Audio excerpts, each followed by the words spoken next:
وداعيا إلى الله بإذنه وسراجا منيرا.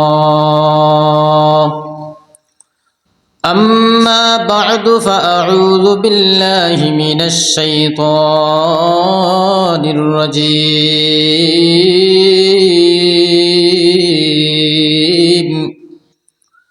بسم الله الرحمن الرحيم.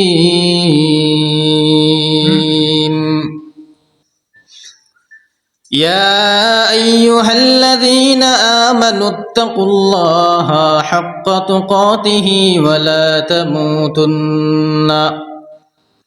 ولا تموتن إلا وأنتم مسلمون.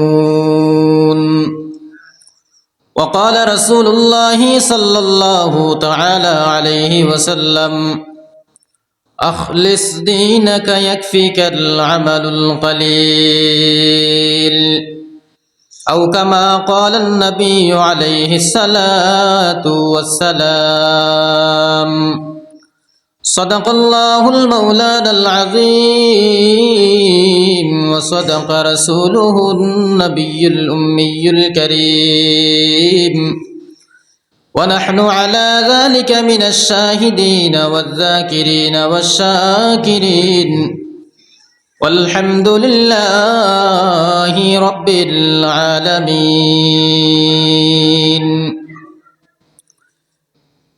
मैं दूर हूँ मजबूर हूँ ए सैयद आलम, मैं दूर हूँ मजबूर हूँ ए सैयद आलम। दीदार दिखा दे नहीं आवाज सुना दो, दीदार दिखा दे नहीं आवाज सुना दो। मैं सूरत यूसुफ को नहीं चाहने वाला, मैं सूरत यूसुफ को नहीं चाहने वाला। मैं कैस के मानंद नहीं आशिक लैला, मैं कैस के मानंद नहीं आशिक लैला। मैं आशिक मौला हूँ मेरा इश्क दीवाना, मैं आशिक मौला हूँ मेरा इश्क दीवाना। ई जुमला जहाँ जिसकी तजल्ली से उजाला, ई जुमला जहाँ जिसकी तजल्ली से उजाला। उल्फत में बराबर की वफा हो के जफा हो, उल्फत में बराबर की वफा हो के जफा हो। हर चीज़ में लज्जत है अगर दिल में मज़ा हो, हर चीज़ में लज्जत है अगर दिल में मज़ा हो। ला इलाहा इल्लल्लाह, ला इलाहा इल्लल्लाह, ला इलाहा इल्लल्लाह। मोहब्बत जुरे जुरे ला इलाहा इल्लल्लाह, ला इलाहा इल्लल्लाह, ला इलाहा इल्लल्लाह, ला इलाहा इल्लल्लाह, ला इलाहा इल्लल्लाह, ला इलाहा इल्लल्लाह, ला इलाहा इल्लल्लाह, ला इलाहा इल्लल्लाह। सजदा करब ना गैरुल्लाह, सजदा करब इल्लल्लाह। ठीक किना? সেজদা কাকে করব? সকলে বলুন, সেজদা করব কাকে? সেজদার যোগ্য কে? সেজদা কি বটগাছকে করা যায়? সেজদা পীর সাহেবকে করা যায়? সেজদা কি মুহাদ্দিস সাহেবকে করা যায়? সেজদা করব কাকে? সেজদা করব না গায়রুল্লাহ, সেজদা করব ইল্লাল্লাহ। বলুন, সেজদা করব না গায়রুল্লাহ, সেজদা করব ইল্লাল্লাহ। আসমান জমিন গায়রুল্লাহ, আসমান জমিন গায়রুল্লাহ, শুধু মাবুদ এক আল্লাহ, লা ইলাহা ইল্লাল্লাহ, জোরে লা ইলাহা ইল্লাল্লাহ, লা ইলাহা ইল্লাল্লাহ, লা ইলাহা ইল্লাল্লাহ, লা ইলাহা ইল্লাল্লাহ, লা ইলাহা। মুসলমানের আওয়াজে লা ইলাহা ইল্লাল্লাহ, লা ইলাহা ইল্লাল্লাহ, লা ইলাহা ইল্লাল্লাহু মুহাম্মাদুর রাসূলুল্লাহ। সকলে পড়ুন সাল্লাল্লাহু আলাইহি ওয়াসাল্লাম। سبحانك لا علم لنا إلا ما علمتنا إنك أنت العليم الحكيم رب اشرح لي صدري ويسر لي أمري واحلل عقدة من لساني يفقه قولي الحمد لله পশ্চিম পুরান চাঁদপুর মাদ্রাসার জামে মসজিদের বাৎসরিক জলসা উপলক্ষে বিরাট ওয়াজ দোয়ার মাহফিলের সম্মানিত মোহতারাম সদর সভাপতি সাহেব, মুআজ্জাজ মুকাররম হযরত উলামায়ে কেরাম, সামনে উপস্থিত সমবেত ইসলাম প্রিয়, কোরআন প্রিয়, দিনদার, ইমানদার, মুমিন, মুসলমান, আল্লাহ পাকের আশিকিন, জাকিরিন, শাকিরিন, মুহিব্বিন, মুরব্বিয়ানে আওয়াম, কলিজার টুকরা সমবয়সী যুবক ভাই, ছোট ছোট মাসুম বাচ্চারা, পর্দার অন্তরালের অত্যন্ত শ্রদ্ধেয়া আমার মা ও বোনেরা, সবাইকে আমার অন্তরের অন্তঃস্থল থেকে আন্তরিক মোবারকবাদ জানিয়ে সালাম দিচ্ছি। আসসালামু আলাইকুম ওয়া রাহমাতুল্লাহি ওয়া বারাকাতুহু। সর্বোপরি মহান আল্লাহ পাক রব্বুল আলামিনের দরবারে লাখো কোটি শুকরিয়া, যে মহান মালিক আল্লাহ অত্যন্ত দয়ামায়া মহব্বত করে ভালোবেসে দুনিয়ার সর্বপ্রকার কাজ থেকে হিফাজত করে, দুনিয়ার সর্বপ্রকার জায়জামেলা থেকে হিফাজত করে, দুনিয়ার জমিনের মধ্যে সবচেয়ে উত্তম জায়গা বাইতুল্লাহ শরীফের একটি অংশ, কাবা শরীফের একটি অংশ, মহান আল্লাহ পাক রব্বুল আলামিনের পবিত্র ঘর মসজিদের মধ্যে এনে এই জান্নাতের বাগান, বেহেশতের বাগান, উলামায়ে কেরামদের মজলিস, ফেরেশতাদের মজলিস তথা গুনাহ মাফের মজলিসে 10 মায়ের 10 সন্তানকে আপন হয়ে এই জান্নাতের বাগানে জুড়ে মিলে বসার তৌফিক দান করেছেন। এই জন্য সকলেই বিশ্ব প্রতিপালক মহান আল্লাহ পাকের দরবারে লাখো কোটি শুকরিয়া আদায় করি, উচ্চ কণ্ঠে কলিমাতে শুকুর বলি আলহামদুলিল্লাহ। হয় নাই? মুসলমানের আওয়াজে বলতে হবে আলহামদুলিল্লাহ, আর একটু জোরে বলতে হবে আলহামদুলিল্লাহ। এরপর পরই লক্ষ কোটি দুরুদ ও সালাম আকায়ে নামদার তাজদারে মদিনা সাইয়্যিদুল মুরসালিন খাতামুন নবিয়্যিন সাইয়্যিদুস সাকালাইন রহমতে আলম রহমতুল্লিল আলামিন, দুনিয়ার সকল মুসলমানদের কলিজার টুকরা নয়নমণি হযরত মুহাম্মদুর রাসূলুল্লাহ সাল্লাল্লাহু আলাইহি ওয়াসাল্লাম নবীর উপর। আবার মুসলমান বাবাজি এবং ভাইয়েরা, আজকে বড় দুঃখের ব্যাপার, বিভিন্ন জায়গায় যদি গানের অনুষ্ঠান হয়, বিভিন্ন জায়গায় যদি খেলা হয়, বিভিন্ন জায়গায় যদি অর্কেস্ট্রার হয়, তাহলে ওইখানে মানুষের অভাব থাকে না। আর জান্নাতের বাগান যেখানে ওয়াজ, নাসিহত, কোরআন এবং হাদিসের আলোচনামূলক কিছু মজলিস সাজানো হয়, বড় দুঃখের ব্যাপার ওইখানে প্যান্ডেল খালি থাকে। কথা বলেন ঠিক কিনা? এই জাতির উপর আযাব আসবে না তো কার উপরে আসবে? দিন ইসলাম থেকে আমরা যতটুকু পিছিয়ে রয়েছি, এই দিন ইসলাম থেকে পিছিয়ে রওয়ার কারণেই আল্লাহ পাক রব্বুল আলামিন আজকে নারাজ হয়ে জালিম বাদশা আপনার আমার উপর নিয়োগ করে দিয়েছেন। কথা বলেন ঠিক কিনা? ঠিক না? এই গ্রামে কত ফ্যামিলি লোক আছে? কত ফ্যামিলি আছেন আপনারা? 50। যদি প্রত্যেক ফ্যামিলিতেই তো 2-3 লোক আছে, নাই? আছে। কোন কোন ফ্যামিলি আবার একদম নীল, একজনও পুরুষ মানুষ নেই, এমনও লোক আছে। তো যাদের বাড়িতে পুরুষ মানুষ আছে, ওরা যদি সবাই আসতো, এখানে কি সবাই এসেছেন? বাকি রয়েছে অনেকে। ওই যে প্রথমে বললাম, শুরুতেই বললাম, লেপের তলে থেকে থেকে আলোচনা শুনতে পারি, তাহলে মসজিদে যাব কেন? লেপের তলে থেকে থেকে যদি দিন ইসলাম জিন্দা হতো, কায়েম হতো, তাহলে আপনারা আমার নবী রহমাতুল্লিল আলামিন সাহাবাই কেরামদেরকে নিয়ে জিহাদের ময়দানে, যুদ্ধের ময়দানে ঝাঁপিয়ে পড়তেন না। কথা বলেন ঠিক কিনা? জোরে বলুন। আজকে আপনার আর আমার ইমানটা এত দুর্বল হয়ে গেছে। যাক, আল্লাহ পাক রব্বুল আলামিন আমাদের সকলকে এই মজলিসের মধ্যে আসার এবং বসার তৌফিক দান করুক। সকলে বলেন আমিন। আরো জোরে বলেন আমিন। আমি আল্লাহ পাক রব্বুল আলামিনের কাছে তৌফিক কামনা করি, আপনাদের কাছে দোয়া কামনা করি।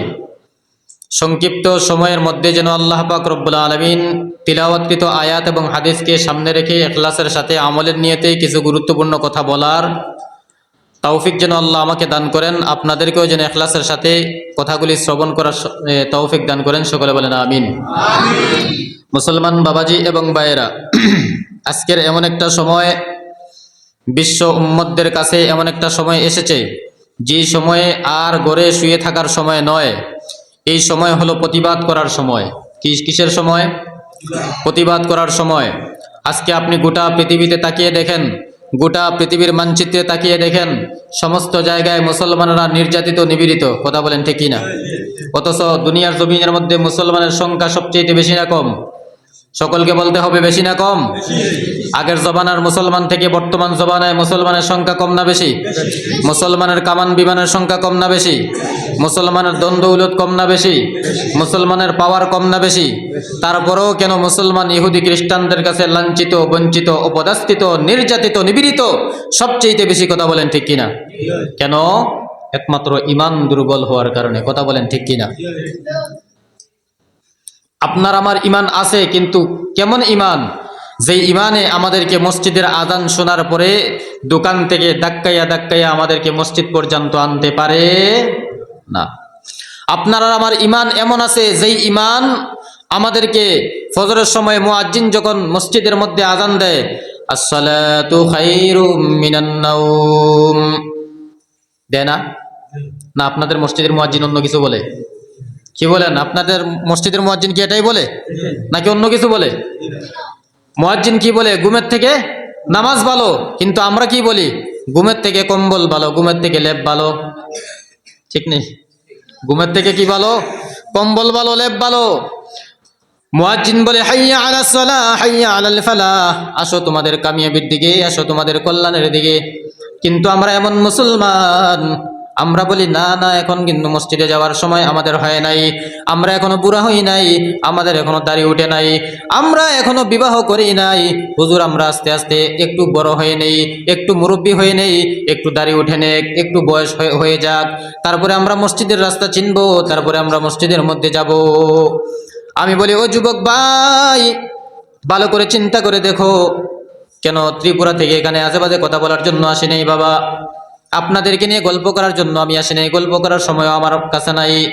একটু গুরুত্ব সহকারে শুনেন, কি বলতে আসলাম, কি বলে গেলাম, কি শুনলেন, কি মানলেন, কি আমল করলেন। ও যুবক ভাই, একটা প্রশ্ন তোমার কাছে, বলো তো দেখি, তুমি বুড়া হইবা তার কোনো গ্যারান্টি আছে নি বাবা? কথা বলেন না কেন?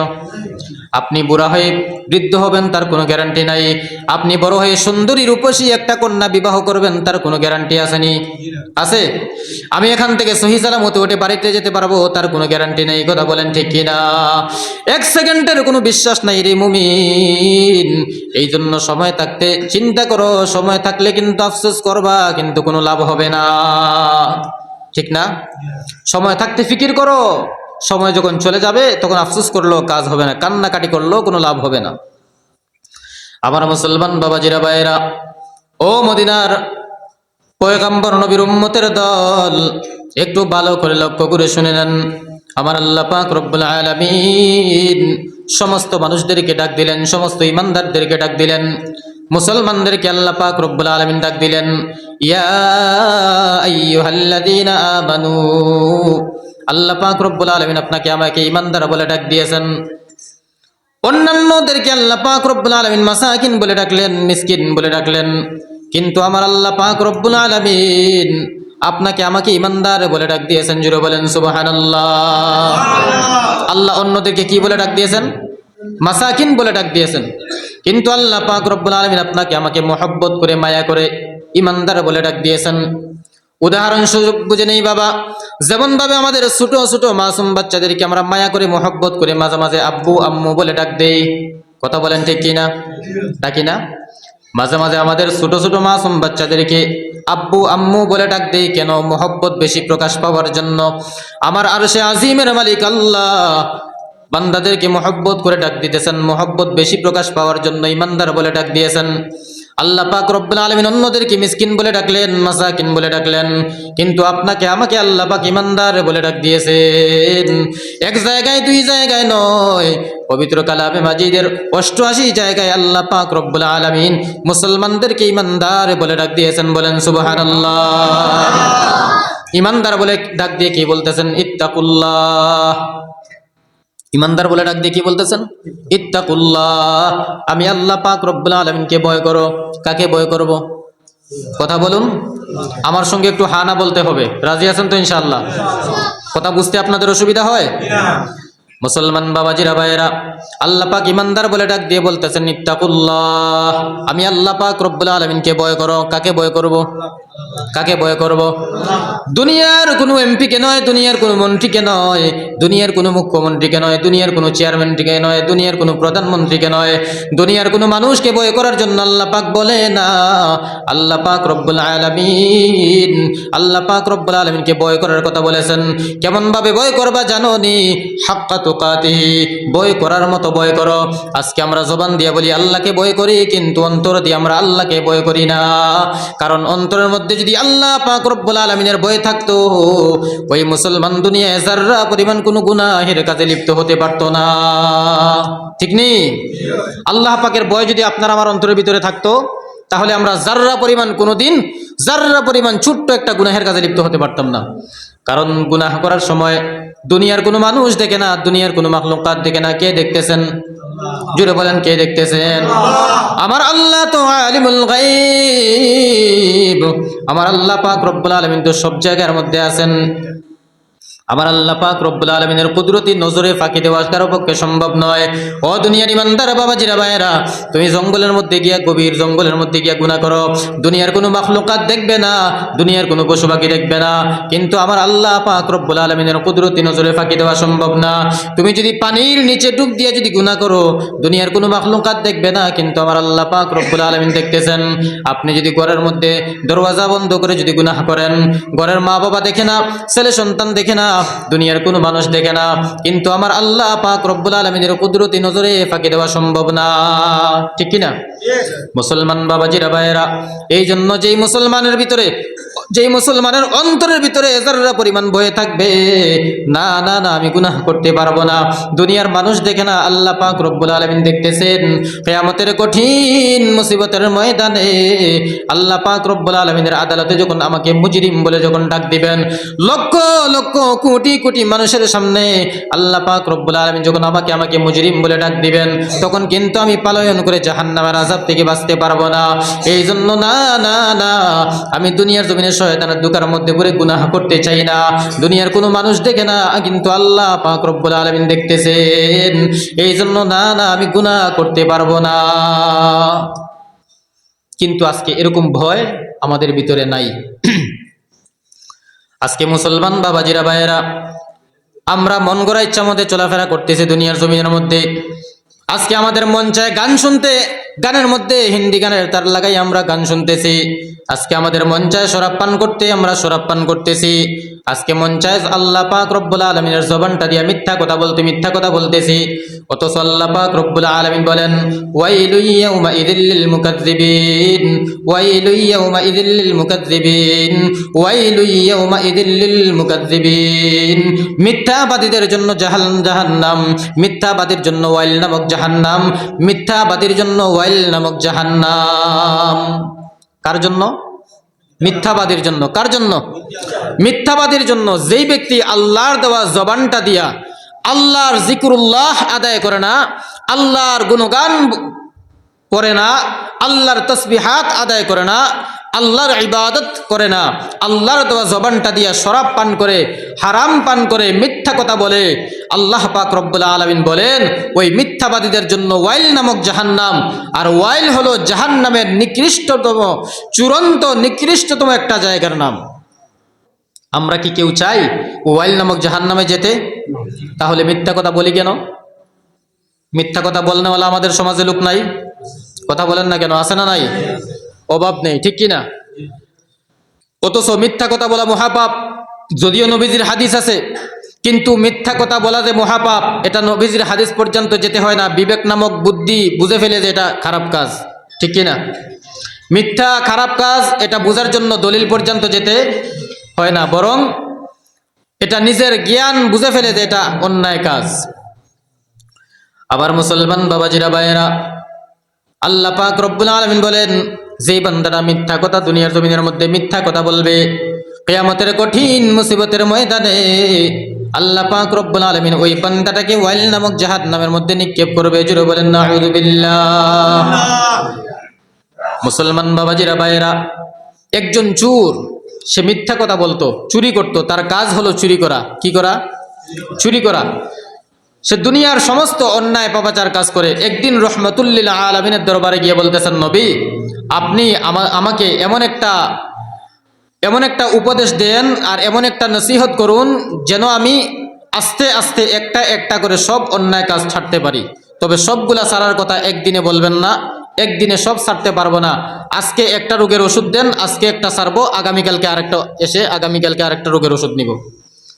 তো আপনার আমার নবী তো রহমতুল্লিল আলামিন, উনি তো এমন একটা ওষুধ দিবেন যে এক ঔষধে সমস্ত কাজ হয়ে যায়। সুবহানাল্লাহ বিহামদিহি।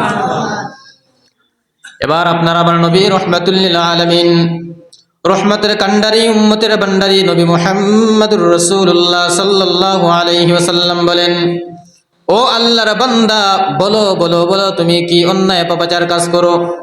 এবার ওই চোর বলে, হুজুর আমি এক নম্বরে আমি মিথ্যা কথা বলি। কি বলি? এক নম্বরে আমি মিথ্যা কথা বলি, দুই নম্বরে আমি শরাব পান করি, তিন নম্বরে আমি চুরি করি, চার নম্বরে আমি জেনা করি, পাঁচ নম্বরে আমি মানুষের হক নষ্ট করি। যত বড় বড় অন্যায় কাজ আছে সমস্ত বড় বড় অন্যায় কাজগুলো আমি করি। আমি দুনিয়ার জমিনে এমন কোনো কাজ নাই যে অন্যায় কাজ আমি করি নাই। এবার আপনার আমার নবী রহমতুল্লিল আলামিন বললেন, যাও তোমাকে আজকে একটা রোগের ওষুধ দিলাম, আজকে থেকে তুমি আমার হাতের সঙ্গে হাত লাগিয়ে ওয়াদা করো, আজকের পর থেকে তুমি আর কখনো মিথ্যা কথা বলবে না। জুড়ে বলেন সুবহানাল্লাহ। চোর বলতেছে, বাস এতটুকুই? বলে, হ্যাঁ এতটুকুই।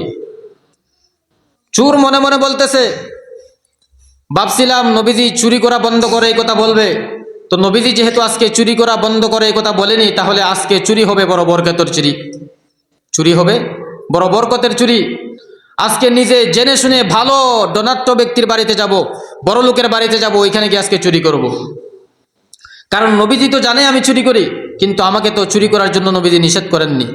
নবীজি তো বলেছেন আমাকে মিথ্যা কথা না বলার জন্য, চুরি করার জন্য তো আর নিষেধ করেনি। তো আজকে যাব বড় লোকের বাড়িতে গিয়ে আজকে চুরি করব। আমার মুসলমান বাবাজিরা ভাইয়েরা, ভালো করে শুনিয়ে নেন, ওই চোর বান্দাটা যখন রাত্রি গভীর হয়ে যায়, পশু পাখিরা পর্যন্ত যখন ঘুমিয়ে যায়, মানুষ যখন ঘুমিয়ে যায়, ওই আল্লাহর বান্দারা চুরি করার জন্য তৈরি হয়ে নিল। চুরি করার জন্য যখন ওই বান্দার বাড়িতে গেল, ওই বান্দার বাড়ির গেটের সামনে গিয়ে থমকে গেল। কি ব্যাপার? আমি তো আজকে নবীজি সাল্লাল্লাহু আলাইহি সাল্লামের হাত মুবারকের সঙ্গে হাত লাগাইয়া ওয়াদা করে এসেছি আর জীবনে কোনোদিন মিথ্যা কথা বলবো না। আমি যখন চুরি করব, বাড়ির মালিকটা দ্বিতীয় দিন ওই নবীজির দরবারে গিয়ে নালিশ দিবেন, ইয়া রাসূলুল্লাহ, ইয়া হাবিবাল্লাহ, নবী গো, আমার বাড়ি আজকে চুরি হয়েছে, ডাকাতি হয়েছে। নবী তো জানেন আমি চুরি করি। নবীজি যদি আমাকে ডাক দেয়, এ আল্লাহর বান্দা, বলো বলো তুমি চুরি করেছিলে নি? না না না, নবীজির সামনে আমি নিজেকে নিজে মিথ্যাবাদী হিসাবে আমি দাঁড়াতে চাই না, মিথ্যাবাদী হিসাবে নবীজির সামনে আর পরিচয় দিতে চাই না। আমি নবীজির কাছে চোর হইয়া নবীজির সামনে আর দাঁড়াতে চাই না। আমি নবীজির সামনে দাঁড়াই মিথ্যা কথা বলতে পারবো না। না না না, আজকের পর থেকে চুরি করা বন্ধ করে দিলাম। সুবহানাল্লাহ বলতেন না? কিসের কারণে? মিথ্যা কথা ছাড়ার কারণে। কি ছাড়ার কারণে? কারণ নবীজি তো জানে আমি চুরি করি। এখন আগামীকালকে তো নবীজি ডাক দিবেন যে বলো তুমি কালকে চুরি করছো নি। এখন আমি তো নবীজির সামনে দাঁড়িয়ে মিথ্যা কথা বলতে পারবো না, কারণ নবীজির হাতের সঙ্গে হাত লাগিয়ে ওয়াদা করে এসেছি যে আর মিথ্যা কথা বলবো না। এখন কিভাবে মিথ্যা কথা বলবো? বলতে হবে হ্যাঁ আমিই চুরি করেছি, তাহলে তো আমি মিথ্যাবাদী হয়ে গেলাম। না, আমি নবীজির সামনে দ্বিতীয়বার মিথ্যাবাদী হয়ে দাঁড়াতে চাই না, চোর হয়ে দাঁড়াতে চাই না। এই জন্য আজকের পর থেকে চুরি বাদ। সুবহানাল্লাহ বলতেন না? জোরে বলেন সুবহানাল্লাহ। আবার মুসলমান বাবাজিরা ভাইরা, আপনি যদি একটা মিথ্যা কথা বলেন, একটা মিথ্যা কথাকে আপনি তালি দেওয়ার জন্য আরো 17টা মিথ্যা কথা তালি দেওয়া লাগবে। কথা বলেন ঠিক কি না?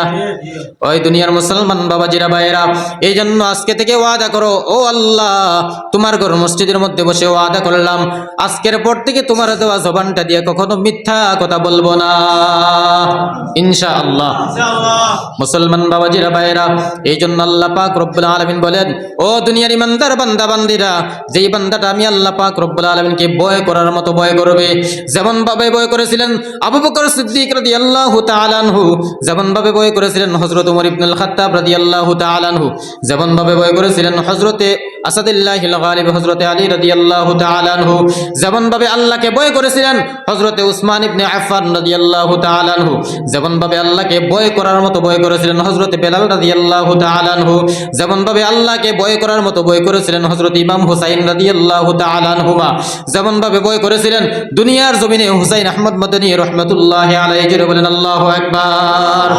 তেমন ভাবে আমরাও আল্লাহকে ভয় করার মতো করতে হবে। কথা বলেন ঠিক কি না? যেই বান্দাটা আল্লাহকে ভয় করার মতো ভয় করবে, আল্লাহ পাক রব্বুল আলামিন বলেন ওই বান্দাটাকে আল্লাহ খুশি হইয়া একটা পুরস্কার দিবেন। কি দিবেন? একটা পুরস্কার দিবেন। ওই পুরস্কারের নাম হলো তাকওয়া। পুরস্কারের নাম কি? জোরে বলুন কি? তাকওয়া। তাকওয়া হলো আরবি শব্দ, একটু পানি দেন। তাকওয়া হলো আরবি শব্দ, আর বাংলা শব্দের অর্থ হলো আল্লাহকে ভয় করা। কাকে ভয় করা? আল্লাহকে ভয় করা। আল্লাহ পাক রব্বুল আলামিনকে ভয় করলে আল্লাহ পাক রব্বুল আলামিন বলেন, যে বান্দাটা আল্লাহ পাক রব্বুল আলামিনকে ভয় করবে, আল্লাহ পাক রব্বুল আলামিন ওই বান্দাটাকে তাকওয়া নামক দৌলত দান করবেন। আর যেই মুসলমানের ভিতরে তাকওয়া থাকবে, ওই মুসলমানকে মুত্তাকিন বলা হয়। কি বলা হয়? মুত্তাকিন।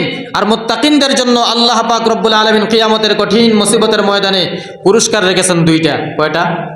জোরে বলুন কয়টা? আবার মুসলমান বাবাজিরা ভাইয়েরা, মুত্তাকিনদের জন্য আল্লাহ পাক রব্বুল আলামিন কিয়ামতের কঠিন মুসিবতের ময়দানে, যেই দিন মা তার সন্তানকে চিনবে না, যেই দিন বাবা তার সন্তানকে চিনবে না, যেই দিন আদরের নায়নাতে তার দাদা দাদিকে চিনবে না, যেই দিন নবীরা পর্যন্ত কাতারে কাতারে দাঁড়িয়ে থাকবে, যেই দিন নবীরা পর্যন্ত ইয়া নফসি বলে কান্না করবে, ওই দিন আল্লাহ পাক রব্বুল আলামিন বলেন আমি মুত্তাকিনদের জন্য দুইটা পুরস্কার দান করব। এক নাম্বার পুরস্কার হলো বিনা হিসাবে জান্নাত, আর দুই নাম্বার পুরস্কার হলো আল্লাহর সঙ্গে হবে ডাইরেক্ট পর্দা সারা মুলাকাত। জোরে বলেন সুবহানাল্লাহ। এক নাম্বার পুরস্কারের নাম কি?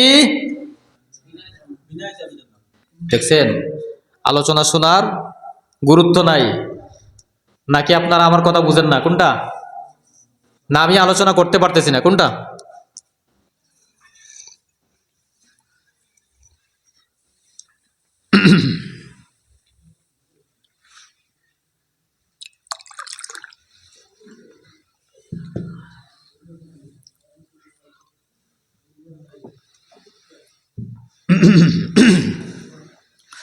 মুসলমান বাবাজি এবং ভাইয়েরা, আলোচনা তো প্রতিদিনে হয়। ইখলাসের সাথে কথা বলা, আমলের নিয়তে কথা বলা, আমরাও ধৈর্যের সাথে আমলের নিয়তে ইখলাসের সাথে কথাগুলো শ্রবণ করা। এখন অধিকাংশ বক্তা এবং শ্রোতাদের নিয়ত হয়ে গেছে আমি কিভাবে ভাইরাল হব, আমার কিভাবে এখানে আলোচনা ভালো করলে অন্যান্য আশেপাশে আরো 2-4টা দাওয়াত মিলবে। আর অধিকাংশ শ্রোতাদেরও নিয়ত হয়ে গেছে যেই বক্তা আশাইতে পারে বেশি, মজার মজার গল্প বলতে পারে বেশি, ওই বক্তাকে আমরা বেশিরভাগ দাওয়াত দিই। ঠিক কিনা? কথা বলেন না কেন? না ভুল বলে ফেলেছি? আল্লাহ পাক রব্বুল আলামিন এই দুই ধরনের মানুষ থেকে আমাদেরকে হেফাজত করে। সকলে বলেন আমিন। ভাইরাল হওয়ারও কোনো চিন্তা ফিকির নেই, ভাইরাল অনেক আগেই হয়ে গেছে ইনশাআল্লাহ। ভাইরাল হওয়ারও কোনো চিন্তা ফিকির নেই, আশেপাশে 2-4টা দাওয়াত পড়বে তারও কোনো চিন্তা ফিকির নেই। আপনাদের ভালো লাগলে দাওয়াত দিবেন, আল্লাহ পাক যদি আমাকে আনে তাহলে আমি আসতে পারবো। ঠিক কিনা? আপনারা দাওয়াত দিলেই যে আমি আসতে পারবো আমার আসার কোনো ক্ষমতা নাই যদি আল্লাহ পাক না আনায়। ঠিক না? এই জন্য ইখলাসের সাথে কথাগুলা শোনার চেষ্টা করেন। আলোচনা মানুষ যদি উপস্থিত সামনে না থাকে তাহলে কিন্তু আলোচনা তেমন বেশি করতেও ভালো লাগে না, আসতেও মজা হয় না। ঠিক কিনা? আমার যে মসজিদ, এই মসজিদে এর চাইতে আরো পাঞ্জেগানা নামাজের চাইতে আরো বেশি মানুষ থাকে। অথচ এই জান্নাতের বাগান সাজিয়েছেন আপনারা, গিয়ে দেখেন এই মহল্লারই লোক রাস্তায় ঘোরাফেরা করতেছে, নতুবা ঘরের মধ্যে ঘুমিয়ে রয়েছে। মানুষ যদি উপস্থিত না থাকে তাহলে আলোচনা মুখ দিয়ে বের হয় না ভালোভাবে। যাক, আল্লাহ সুবহানাহু ওয়া তাআলা, আপনারা মনে মনে ভাবতে পারবেন, হুজুর আমরা কি মানুষ নই? হ্যাঁ, অবশ্যই। কিন্তু মানুষ যদি প্যান্ডেল যদি খালি থাকে, প্যান্ডেল খালি থাকলে আলোচনা ভালো হয় না। কারণ প্যান্ডেল খালি থাকলে হুজুরের মন ভালো থাকে না, মনে একটু কষ্ট লাগে। কথা বলেন ঠিক কিনা? এত দূর থেকে আসলাম কিন্তু অথচ মানুষ নেই, প্যান্ডেল খালি, মনে কষ্ট লাগে। ওই যে শুরুতে বললাম, গানের প্যান্ডেল যদি হতো, দেখতেন রাত্রে 3টার সময় হলে এখানে মানুষ হতো, ঠিক কিনা? কিন্তু এখন ওয়াজের মজলিস তো, এই জন্য আমাদেরকে ঠান্ডায় ধরে ফেলেছে। এই জন্য আজকে আল্লাহর আযাব আর গজব আমাদের উপর। যাক, আল্লাহ সুবহানাহু ওয়া তাআলা আমাদেরকে এই মজলিসে আসার এবং বসার ইখলাসের সাথে কথাগুলি শ্রবণ করার তৌফিক দান করুক। সকলে বলেন আমিন। তো আমাদেরকে মুসলমানের মতো মুসলমান হতে হবে। কথা বলেন ঠিক কিনা? আমাদেরকে আল্লাহ পাক রব্বুল আলামিনকে ভয় করার মতো করতে হবে। আজকে আমরা মনে করি, আমরা নিজেকে নিজে অনেকে বড় মনে করি যে আমরা তো নামাজ পড়ি, 5 ওয়াক্ত নামাজ পড়ি, আমরা তো ভালো কাজ করি, সদকা খায়রাত করি, আমাদের চাইতে ভালো কি আর কেউ আছে? মুসলমান বাবাজি এবং ভাইয়েরা, যদি এমনটাই মনে করেন তাহলে একটা ঘটনা শুনে নেন। একজন ব্যক্তি দুনিয়ার জমিনের মধ্যে 500 বছর ইবাদত বন্দেগী করেছে। কত বছর? 500 বছর ইবাদত বন্দেগী করেছে।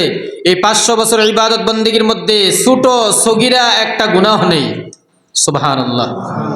ছোট একটা সগীরা গুনাহ নেই। বেরিয়া 500 বছর আমল করেছে। কিয়ামতের কঠিন মুসিবতের ময়দানে আল্লাহর আদালতে যখন বান্দাটা দাঁড়িয়েছে, আল্লাহর আদালতে দাঁড়ানোর পরে আল্লাহ পাক রব্বুল আলামিন বলেন, বান্দা জান্নাত চাওনি? হ্যাঁ। বলে অবশ্যই, অফকোর্স আমি জান্নাত চাই। কিসের বিনিময়ে জান্নাত চাও? বলে ও মালিক, 500 বছর দুনিয়ার জমিনে ইবাদত বন্দেগী করলাম, কম নাকি? আল্লাহ পাক রব্বুল আলামিন বলেন, তোমার ইবাদতের বিনিময়ে জান্নাত চাও নাকি আমার দয়ায় জান্নাত চাও? ওই বান্দাটা বলে, আল্লাহ আজকে যদি আপনার দয়ায় আমাকে জান্নাতে যেতে হয় তাহলে বলেন বলেন বলেন দুনিয়ার জমিনে 500 বছর ইবাদত বন্দেগী কেন করলাম? কি বলবে? আল্লাহ আজকে যদি আপনার দয়ায় আমাকে জান্নাতে যেতে হয় তাহলে আমার 500 বছর ইবাদত বন্দেগী কোথায় গেল? এবার আল্লাহ পাক রব্বুল আলামিন রহমতের ফেরেশতাকে ডেকে ডেকে বলেন, ও আমার ফেরেশতারা, আমার এই বান্দাটাকে আমার দয়ায় জান্নাতের মধ্যে নিয়ে যাও। আবার বান্দাটা সেম প্রশ্ন করে, আল্লাহ আজকে যদি আপনার দয়ায় আমাকে জান্নাতে যেতে হয় তাহলে বলেন বলেন বলেন আমার 500 বছর ইবাদত বন্দেগী গেল কোথায়? আল্লাহ পাক আবার বলেন, ও আমার ফেরেশতা, আমার এই বান্দাটাকে আমার দয়ায় আমার জান্নাতে নিয়ে যাও। এভাবে 3বার বান্দাটা প্রশ্ন করবেন, আল্লাহ 3বার বলবেন, ও আমার ফেরেশতা, আমার এই বান্দাটাকে আমার দয়ায় জান্নাতে নিয়ে যাও। বান্দাটাকে যখন শেষমেশ জান্নাতের দিকে নিয়ে যাওয়া হলো, জান্নাতের দিকে যাওয়ার সময় জাহান্নাম অনেক দূরে, জাহান্নাম থেকে গরম একটা বাতাস তার শরীরের মধ্যে এসে লেগেছে। গরম বাতাস লাগার সাথে সাথে আল্লাহর বান্দাটার গলা শুকিয়ে গেছে।